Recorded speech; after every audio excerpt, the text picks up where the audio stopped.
formation, elle s'adresse à des professionnels de soins, avec un horizon assez vaste, hein, des professionnels de la psychothérapie et de l'accompagnement psychothérapique.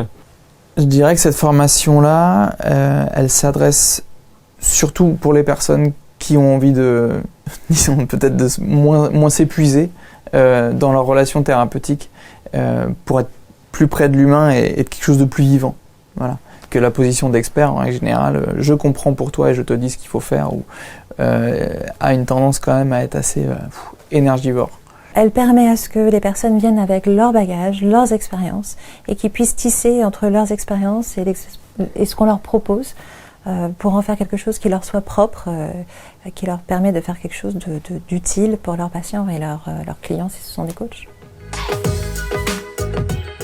Je dirais que le changement majeur que la formation a amené dans ma pratique professionnelle en tant qu'ostéopathe et hypnothérapeute, c'est un changement de posture. J'avais souvent une position d'expert vis-à-vis des personnes et que souvent en thérapie on parle de position basse, thérapie brève, on parle de position basse, mais je crois que j'étais dans une fausse position basse.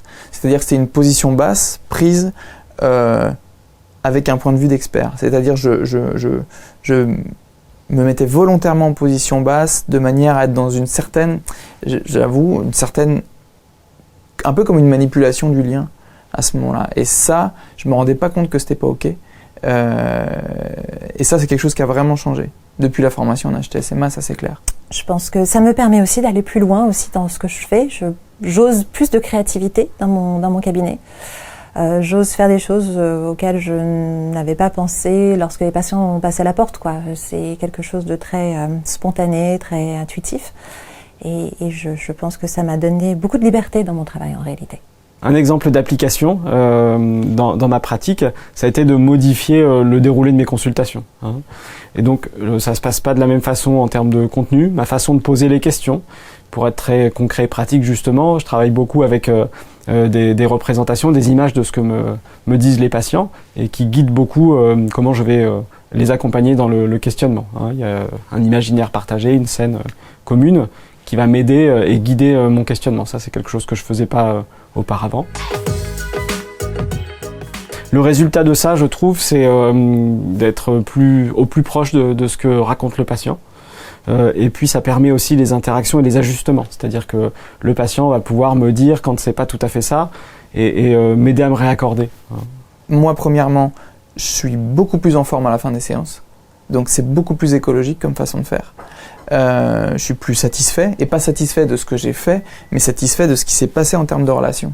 Je pense et je ressens que mes patients trouvent un équilibre pour lequel ils sont venus. Et le résultat chez moi, c'est quelque chose de très sécurisant. Je me sens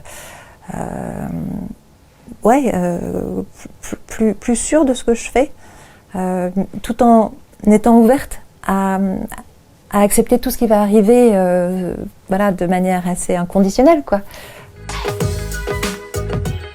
On met vraiment le corps dans sa dimension sensorielle, perceptive, la vie qui circule, au centre de la thérapie, au centre de la vie en général.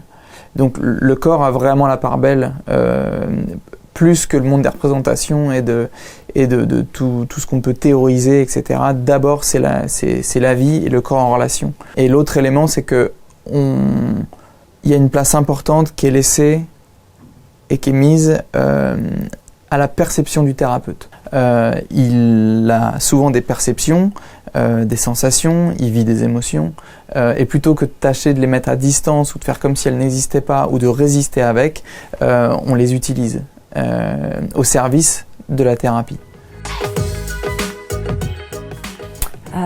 Pourquoi est-ce que je recommanderais Mimetis à des futurs stagiaires ?